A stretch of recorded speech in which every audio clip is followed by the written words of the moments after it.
of attraction හරහා තමන්ගේ සිහින, තමන්ගේ අරමුණු, තමන් කැමති දේවල් ආකර්ෂණය කරගන්න ඕනම කෙනෙක් කැමතියි සහ ඕනම කෙනෙක් උත්සාහ කරනවා. ඒත් හරියට මේ සිස්ටම් එක අල්ලගන්න පොඩ්ඩක් කල් යනවා. ඒක හරියට අල්ලගන්න ගොඩක් වෙලාවට අපි ආකර්ෂණය කරගෙන උත්සාහ කරන දේවල් ආකර්ෂණය වෙන්න කල් යන්න පුළුවන්. ලැබෙන්නේ ගිහින් නැති වෙන්න පුළුවන්.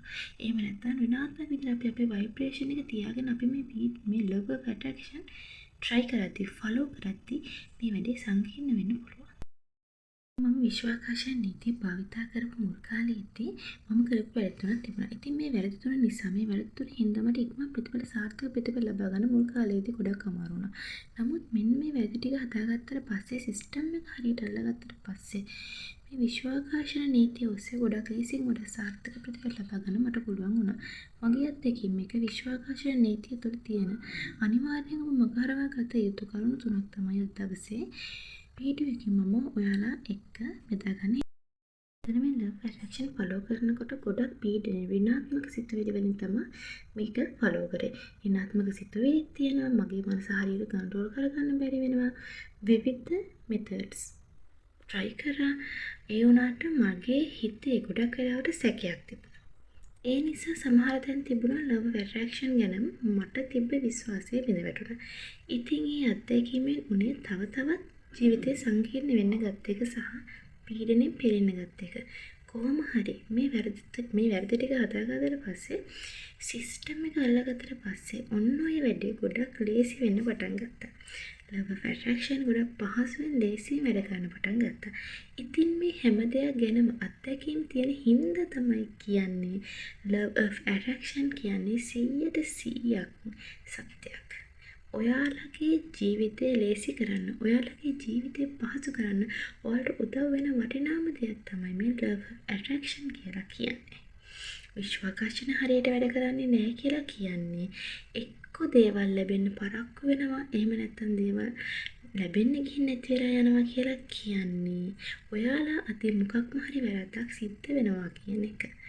ඔයා law of attraction වල මම කරපු වැරදි කරනවා නම් ඔයාලට පුළුවන් අද ඒ දේ හදාගන්න. ඉතින් අපි බලමු මොනවාද මම කරපු මේ ප්‍රධාන වැරදි law of attraction වලින් ප්‍රතිඵල නොලැබුණේ කියලා.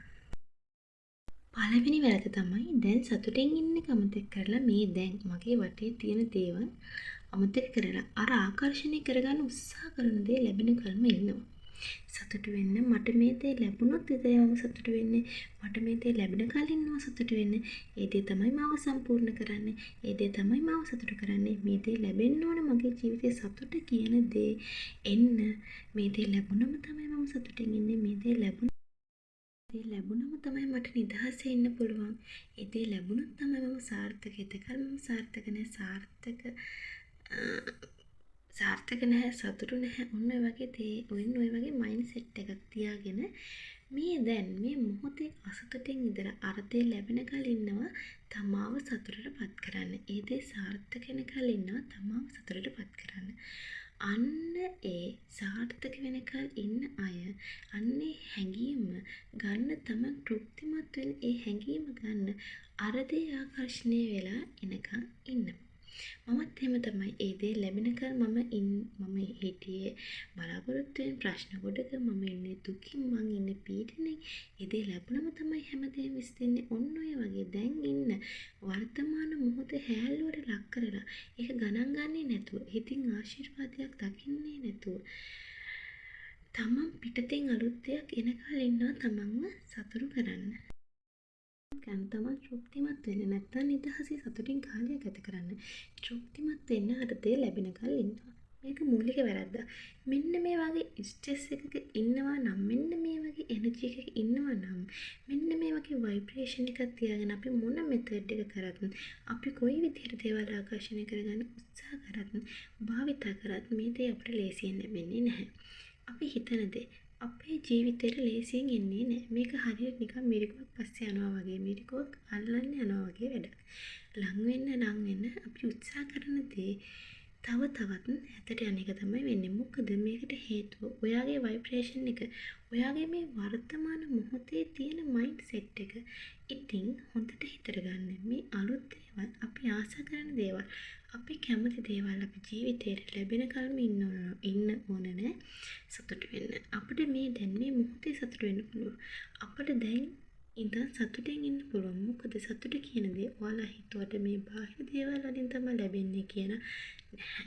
සතුට කියන දේ ලැබෙන්නේ තමන්ගේ ඇතුළතින්. තරම් නිතරම මතක තියාගන්න. මම කලිනුත් කිව්වා වගේ සතුට කියන දේ ලැබෙන්නේ මේ බාහිර දේවල් වලින් නෙවෙයි. සතුට කියන දේ මේ බාහිර දේවල් වලින් විතරක් ලබා ගන්න උත්සාහ කරන්න එපා. මොකද ඒ දේවල් එනවා. ඒ දේවල් ලැබෙනවා උනාට ඒ දේවල් ලැබලා තියෙන්නේ ටික කාලයක් විතරයි. ටික දවසක් විතරයි. නමුත් සතුට තමන් ඇතුළතින් අවංකවම ලැබෙන්න පටන් ගත්තා නම් ඔන්න ඒ සතුට කියන්නේ සදාකාලිකව නිරන්තරයෙන් තියාගන්න පුළුවන් වෙනවා. ඒ දේවල් ගැන මොකද ඒ වගේ පොසිටිව් වයිබ්‍රේෂන් එකක ඉඳන් ඔයා කරන දේවල්, ඔය ආකර්ෂණය කරන දේවල් තමයි ඒ දේවල් ගොඩක් ලේසියෙන් ලැබෙන්න පටන් ගන්නෙ. මොකද ඔයා දැනටමත් ඉන්නේ සතුටුදායක හොඳ වයිබ්‍රේෂන් එකක. ඒ වගේ වයිබ්‍රේෂන් එකක ඉඳන් දෙයක් ආකර්ෂණය කරද්දී අනිවාර්යෙන් 10 ගුණයක් වුණත් ඒ දේවල් ලැබෙන්නේ හොඳ වයිබ්‍රේෂන් එකකට විතරයි. ඒ ත්‍රිනාත්මක තැනක ඉඳන් දැනටමත් සතුටින් නැහැ. මම දැන් දුකින් පීඩණයෙන් ඉන්නේ. අර දේ ලැබුණා මම සතුට වෙනවා. අර දේ ලැබුණා මම තෘප්තිමත් වෙනවා. ඒ දේ ලැබුණම තමයි මගේ ජීවිතේ එළි වෙන්නේ. ඔය වගේ ඍණාත්මක තැනක ඉඳන් අපි ප්‍රාර්ථනා කරද්දී ගොඩක් උත්සාහ කරත් ඔයාලට ලැබෙන්නේ ඒ හා සමාන දේවල් විතරයි. ඔයා දන්නේ නැහැ. නමුත් ආකර්ෂණය වෙන්නේ අර වගේම ප්‍රෙෂර් එකක් විතරයි. ඇට්‍රැක්ෂන් ප්‍රොසෙස් එක හරි විදිහට ඉල්ලන එක විතරයි අපි කරන්න ඕන. මේ මෙතඩ් හරියට ෆලෝ කරන එක විතරයි, විශ්වාසයෙන් මේ මෙතඩ් කරන එක විතරයි ඔයගේ කොටස. වැරද්ද මම මුල් කාලේදී කරා. දේවල් ලැබෙනකන් හිටියා. දේවල් ආකර්ෂණය වෙලා එනකල් හිටියා සතුටෙන් ඉන්න. ඒත් ඒක හරි විදිහට වැඩ කරේ නැහැ. අපිට මේ දැන් මේ මොහොතේ ඕනතරම් දේවල් තියෙනවා ස්තුති වෙන්න. අපි ගැන හිතලා සතුටු වෙන්න. අපේ මනස ගැන හිතලා සතුටු වෙන්න සෑහෙන දේවල් තියෙනවා. ඉතින් ඔයත් ඒ වගේ පොසිටිව් තැනකට ඇවිල්ලා ඒ වයිබ්‍රේෂන් එකක ඉඳලා තමයි ඉක්මනින් ප්‍රතිඵල පහසුවෙන් මේ දේවල් ආකර්ෂණය කරගන්න පුළුවන් වෙන්නේ. හරි. දෙවෙනි වැරද්ද. සෙකන්ඩ් මිස්ටේක් එක තමයි දේවල් දෙන හැටි. දේවල් දෙන්න හදන හැටි ගැන ඔයා ආකර්ෂණය කරගන්න උත්සාහ කරන දේවල් වෙන්න යන හැටි. ඔයා අනුමාන කරන්න යන්න එපා. ඔයාගේ කොටස එහෙම නැත්තම් ඔයාගේ කාර්යභාරය විශ්වයට පැහැදිලිව ඔයාට ඕන කරන දේ කියන එක විශ්වයට පැහැදිලිව ඔයාට අවශ්‍ය කරන දේවල් ගැන නැත්තම් ආකර්ෂණය කරගන්න උත්සාහ කරන ගෝල්ස් ගැන මේ දේවල් ගැන විශ්වයට පැහැදිලිව කියන එක තමයි ඔයාගේ රාජකාරිය. පැහැදිලිව කියනවා කියන්නේ එක්කෝ හිතින් කියන්න පුළුවන්. එහෙම නැත්තම් අපි පාවිච්චි කරන law of attraction method හරහා භාවිතා කරලා දවසින් දවස ඔයාට කියන්න පුළුවන් විශ්වයට මෙන්න මේ වගේ දේවල් මට ඕන. විවිධ මෙතඩ්ස් හරහාට ඒක විශ්වයට කියන්න පුළුවන්. ඒ වයිබ්‍රේෂන් එක ඔයාට මුදා හරින්න පුළුවන්. අන්න ඒ ටික විතරයි ඔයාගේ ජොබ් එක. එතනින් එහාට ප්ලෑන් කරන්න යන්න එපා. මේක කොහොමද ලැබෙන්නේ? කොයි මොහොතද ලැබෙන්නේ? කවදද ලැබෙන්නේ? කොයි විදිහටද ලැබෙන්නේ? මට මේක ලැබෙන්නේ කොමන ආකාරයකටද කියලා ඔයා ප්ලෑන් කරන්න යන්න එපා. ඒක විශ්වයේ රාජකාරිය. තමයි මේක හරිම විදිහට සුදුසුම වෙලාවට ඔයාට ඉතාමත් ඉක්මනින්, ඉතාමත් පහසුවෙන්, ඉතාමත් සාර්ථකව එයා තමයි මේක කොහොම හරි ලබා දෙන්නේ. මොන ක්‍රමයකට ලැබෙන්නේ, කවද ලැබෙන්නේ, මොන විදිහකට ලැබෙන්නේ, මොන මාර්ගයකින්ද ලැබෙන්නේ, ඔයාට ඔයා ඉල්ලන දේ ගෙනත් දෙන්නේ කොහොමද? මේ ඔයා හිතින් මේ දේවල් ඔයා හිතන්න යන්න එපා. විශ්වයට මේ කොටස විශ්වය කියන්නේ අසීමිත තැනක්. ඒක සෑහෙන ශක්තියකින් පිරුණු තැනක්. අපේ මනසට සමහර වෙලාවට ග්‍රහණය කරගන්න බෑ කොයි විදිහටද මට මේ දේවල් ලැබෙන්න යන්නේ කියලා.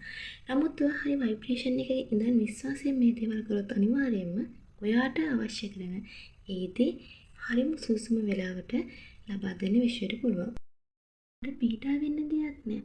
මොකද මේක ලබා ගන්න වැඩේ කරන්නේ විශ්වය. මේ දේ ලබා දෙන වැඩේ කරන්න ඕන කොහොමද කියලා එයා හරියට දන්නවා. එයා දන්නවා ගානට වැඩේ කරන්න. ඔයාගේ ජොබ් එකේ කොටස කරන්න. එයාගේ ජොබ් එකේ කොටස අරගෙන ස්ට්‍රෙස් වෙන්න එහෙම නැත්නම් මේක ප්ලෑන් කරන්න යන්න එපා. උදාහරණයක් කියන්න. අපි හිතමු කෙනෙක් ඉන්නවා එයා මුදලක් වශයෙන් කරගන්න උත්සාහ කරනවා. එයා මුදලක් ගන්න උත්සාහ කරනවා. ආකර්ෂණය කරගන්න උත්සාහ කරනවා. මෙයාට තියෙන ජොබ් එකේ මෙයාට ලැබෙන රුපියල් 50000ක වැටුපක්. ඉතින් මේ වගේ වැටුපක් ලැබෙනකොට මෙයාගේ මනසට යනවා මට තියෙන්නේ මෙන්න මේ වගේ සැලරි එකක්. මෙච්චරයි මට ලැබෙන පඩිය. ඒත් මම මේ මුදල් ආකර්ෂණය කරගන්න try කරනවා. කොහොමද මට කොහෙන්ද මුදල් ලැබෙන්නේ යන්නේ? මේ ජොබ් එක විතරයි මට තියෙන්නේ. ඔන්න ඔය විදිහට ප්ලෑන් කරලා උරි වෙන්න ගියොත් ස්ට්‍රෙස් වෙන්න ගියොත් අර විශ්වයේ තියෙන අනන්තවත් මාර්ග සියල්ලම ඔයාම වහලා දානවා. ඔයාට කරන්න තියෙන කොටස විතරක් කරන්න. ස්ට්‍රෙස් වෙන්න යන්න එපා. කොහොමද මේක කරන්නේ? කොහොමද මේක ලැබෙන්නේ? කොයි විදිහටද මේක ලැබෙන්නේ? කොයි කාලෙද මේක ලැබෙන්නේ කියලා හිතන්න එපා. එකක් විතරයි තියෙන්නේ. එක ඉන්කම් එකක් විතරයි මට තියෙන්නේ. තවත් කොහෙන්ද මට මුදල් ලැබෙන්න යන්නේ? මේක වෙන්න විදිහක් නැහැ. මේක වෙන්න අමාරුයි. ඔන්න ඔය වගේ හිතින් ප්ලෑන් ගන්නවා මේක වෙන්න විදිහක් නැහැ කියලා. මෙච්චර තමයි මට තියෙන්නේ. මෙච්චරම තමයි මට ලැබෙන්න තියෙන්නේ. මෙතනින් එහාට මට කොච්චර උත්සාහ කරත් මට ලැබෙන්නේ නැහැ කියලා ඔන්න හිතින් ප්ලෑන් කරනවා. එතකොට මොකද වෙන්නේ? ඔන්න ඔයා බ්ලොක් කරගන්න ඔයාට ලැබෙන්න යන දේවල්. හොඳට මතක තියාගන්න. ඔයාගේ මනස වගේ විශ්වය කියන්නේ සීමිත දෙයක් නෙවෙයි. ඔයාගේ මනසට පේන්නේ නැති දේවල්. ඔයාගේ මේ විශ්වයට පේනවා. ඔයාගේ මනසට පේන්නේ නැති සීමිත මාර්ග මේ විශ්වයට අනන්ත මාර්ග පේනවා. ඔයා ඉල්ලන දේ ඔයාට ලබා දෙන්න, ඔයාට අවශ්‍ය කරන දේ ඔයාට ලබා දෙන්න විශ්වයට අනන්තවත් මාර්ග තියෙනවා. ඔයාට හීනෙන්වත් හිතන්න බැරි විදිහට මේ දේවල් ලබා දෙන්න විශ්වයට පුළුවන්.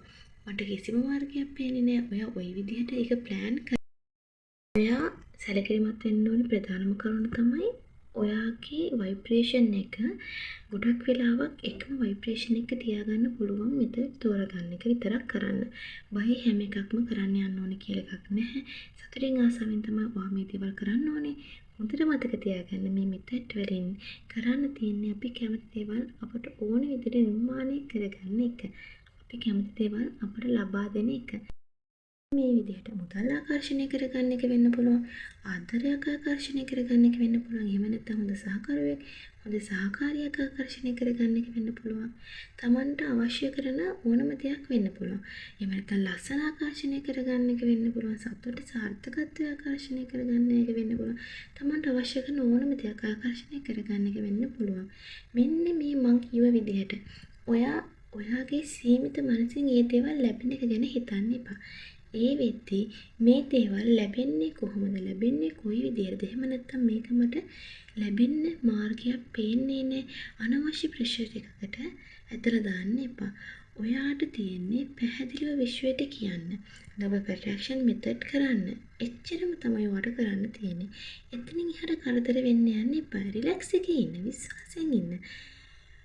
ඔයාට ලැබෙන්න තියෙන දේ සුදුසුම වෙලාවට විශ්වය ඔයාට ලබා දෙනවා. මේ හින්දා හරියට කරනවා නම්, හරි ভাইබ්‍රේෂන් එක කරනවා නම් මේ එක මෙතඩ් එකක් උනත් කියලා ප්‍රශ්නයක් නැහැ. සෑහෙන මෙතඩ් විශ්වයට ඉඩ දෙන්න ඕන. ඕනම මාර්ගයකින් මේ දේවල් ආකර්ෂණය කරලා දෙන්න. මේ දේවල් ඔයාගේ ජීවිතේට ලං කරලා දෙන්න. ඔයා විශ්වාස කරන්නේ විශ්වය. ඔයාට හිතා ගන්නවත් බැරි විදිහට ඔයාට අවශ්‍ය කරන දේවල් විශ්ව විසින් ඔයාට ආකර්ෂණය කරලා දෙනවා. සමහර දේවල් තියෙනවා මට හීනකින්වත් හිතා ගන්න බැරි විදිහට මට ආකර්ෂණය වෙලා තියෙනවා. ඉතින් අන්නේ හින්දා තමයි කියන්නේ විශ්වය දන්නවා. ඔයාට මේ දේවල් දෙන්න ඕනේ විදිහ. විශ්වය දන්නවා ඔයාට මේ දේවල් ළඟා කරවන්න ඕනේ විදිහ. එයා දන්නවා.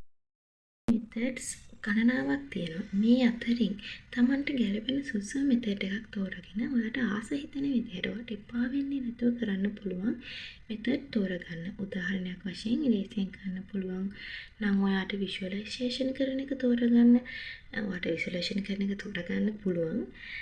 එහෙම නැත්නම් ඔයාට එක එක මෙතඩ්ස් වලක තියෙනවානේ. ඒ දේවල් හරියට කරන්න පුළුවන් නම් ආසාවෙන් කරන්න පුළුවන් නම් ෆලෝ කරන්න පුළුවන් නම් ඔයා මේ මෙතඩ් එක ෆලෝ කරන්න. දේවල් අනවශ්‍ය විදිහට සංකීර්ණ කරගන්න යන්න එපා. යට සිතේ තියෙන සැකය ගැන මෙන්න මේ දේ ලැබෙයිද? මෙන්න මේ දේ ලැබෙන්නේ නැති වෙයිද? මේක හරියයිද? මේක ඇත්තද? මේක ඇත්තටම දේවල් ලැබෙනවද? ඔන්න ඔය වගේ ඍණාත්මක සිතුවිලි හින්දා තමන්ට තියෙන මේ යට සිතේ තියෙන බලය සීමිත කරගන්න යන්න එපා. ඔයාට කරන්න තියෙන දේ තමන්ට ආකර්ෂණය කරගන්න ඕන කරන්නේ මොන දේද? මේ ඒ දේ කොහොමද කරන්නේ කියන එක ඔයා එක මෙතඩ් හරහා ෆලෝ කරලා කරන්න පුළුවන්. ඇයි මෙච්චර ප්‍රෙෂර් එකක්? ඇයි මෙච්චර පීඩනයක්? Tamanට මෙහෙම පීඩනයක් එන්නේ Tamanට බයෙන් මේ හැම මෙතඩ් එකක්ම කරන්න උත්සාහ කරන්නේ. ඔයාට මේ ගැන විශ්වාසයක් තියෙන නිසා මේ දේවල් ආකර්ෂණය කරගන්න ඕන නම් හරි විදිහට එක මෙතඩ් එකක් කරගෙන ගියත් හොඳටම ඇති. ඒ දේවල් අපට ආකර්ෂණය වෙනවා. ඉතින් දැනටම සමහරව ඇති මේ හැම මෙතඩ් එකක්ම ෆලෝ කරන. කිසිම ප්‍රශ්නයක් නෑ. ඔයා ඒ දේවල් කරන්නේ බයින් නෙවෙයි නම්. ඒ දේවල් කරන්නේ සතුටින් නම්. ඒ දේවල් ඔයා ස්ට්‍රෙස් එකක් නැතුව නම් කරන්නේ මේ මෙතඩ් කරන්නේ කිසිම ප්‍රශ්නයක් නෑ. මම මේ කියන්නේ අර බය හින්දා, සැක හින්දා, චකිත හින්දා, ඒ තියෙන ප්‍රෙෂර් එක හින්දා ඔයා මේ හැම මෙතඩ් එකක්ම කරනවා නම් අන්නේ හින්දා හරියට මෙතඩ් හරියට කරන්න බැරි නම් හයි ভাইබ්‍රේෂන් එකේ ඉඳලා කරන්න බැරි නම් අන්නේ කට්ටියට ඔයාලා මේ මෙතඩ් හරියට කරනවා නම් හයි ভাইබ්‍රේෂන් එකේ ඉඳලා කරනවා නම් මේ මෙතඩ් එක හරි විදිහට ෆලෝ කරනවා නම් මේ එක විදිහට මේ ආකර්ෂණය කරගන්න පුළුවන් දේවල් ඔයාට මේක එක මෙතඩ් එකකට වඩා කරන්න ඕන නම් උපරිම මෙතඩ් 3ක් විතරක් කරන්න. එතනින් එහාට අනවශ්‍ය විදිහට ප්‍රෙෂර් එකක් දාලා බලෙන් මේ දේවල් කරන්න එපා. ක්‍රමෝස්සේ ඔයාට ඕන කරන දේවල් ආකර්ෂණය කරගන්න පුළුවන්. ඔයාට මේක එක මෙතඩ් එකකට වඩා කරන්න ඕන නම් උපරිම මෙතඩ් 3ක් විතරක් කරන්න. එතනින් එහාට අනවශ්‍ය විදිහට ප්‍රෙෂර් එකක් දාලා බලෙන් මේ දේවල් කරන්න යන්න එපා. මම ආයෙත් කියන්නම්. ඔයා මේ මෙතඩ් කරන කෙනෙක් නම් හරියට ඔයාගේ ভাইබ්‍රේෂන් එකේ ඉඳලා මේ මෙතඩ් කරනවා නම් ප්‍රශ්නයක් නැහැ. දිගට මේක කන්ටිනියු කරගෙන යන්න. බයෙන් කරන කට්ටියටයි මේ කියන්නේ. මේ බය නිසා හැම එකක්ම කරන්න යන්න එපා. ඉතින් ලැබ ඇට්‍රැක්ෂන් ගණනාවක් තියෙනවා. මේ අතරින් ගැලපෙන සුසුම මෙතඩ් එක තෝරගන්න. ඔයාට ආස හිතෙන, ඔයාට එපා වෙන්නේ නැතුව කරන්න පුළුවන් මෙතඩ් ඔයා තෝරගන්න. ඔයාගේ අවශ්‍යතාවය අනුව ඔයාගේ ෆෝකස් එක ගොඩක් වෙලාවට එකම ভাইබ්‍රේෂන් එකක තියාගන්න පුළුවන් මෙතඩ් තෝරගන්න එක විතරක් කරන්න. බය හැම එකක්ම කරන්න ඕනේ කියලා නීතියක් නැහැ. සතුටින් ආසාවෙන් තමයි ඔයා මේ දේවල් කරන්න ඕනේ. හොඳට මතක තියාගන්න මේ මෙතඩ් වලින් කරන්න තියෙන්නේ අපි කැමති දේවල් අපට ඕන විදිහට නිර්මාණය කරන එක. අපි කැමති දේවල් අපට ලබා දෙන එක. මේක සෑහෙන්න විස්මිත දෙයක්. මේක සෑහෙන්න වටින දෙයක්. මේක ස්ට්‍රෙස් එක කරන්න යන්න එපා. මේ දේවල් සතුටින් කරන්න. අන්න එතකොට තමයි ලබ ඇට්‍රැක්ෂන් සතුටින් ඉඳලා මෙන්න මේ දේවල් ඔයාලා කරන්න පටන් ගන්නවා නම් මේ කියන සිස්ටම් එක ඔයාලට අල්ලගන්න පුළුවන්. ඔයා ওই විදිහට ඔයාට මේ සිස්ටම් එක අල්ලගන්න විතරයි ලේසියෙන්ම ඕන. ඔයාට දේවල් ඉක්මනින්ම ලේසියෙන්ම ඒ දේ ආකර්ෂණය කරගන්න පුළුවන්. ඇට්‍රැක්ෂන් සතුටින් ඉඳලා මේ මෙතඩ්ස් ෆලෝ කරන්න ඔන්න ඔය විදිහට වල පුළුවන් මේ සිස්ටම් එක ලේසියෙන් අල්ලගන්න. ඔයාට ඕන දේවල් ඉක්මනින්ම ලේසියෙන්ම ළඟා කරගන්න පුළුවන් වෙන්නේ හරිම සරලයි. හරිම ලේසි. අනවශ්‍ය විදිහට මේ ගැන ඕවර් තින්කින් කරන්න, ස්ට්‍රෙස් වෙන්න, එහෙම නැත්නම් අනවශ්‍ය විදිහට මේ වැඩි සංකීර්ණ කරගන්න යන්න හදන්න එපා. මේ දේවල් සතුටින් ආසාවෙන් කරන්න දවසේදී මේ වීඩියෝ එකෙන් මට ඔයාලත් එක්ක කතා කරන්න ඕනේ මෙන්න මේ කරුණු ටික. මේ වීඩියෝ එකේ මොනම හරි අලුත් දෙයක් ඔයාලා ගන්න ඇති කියලා මම විශ්වාස කරනවා.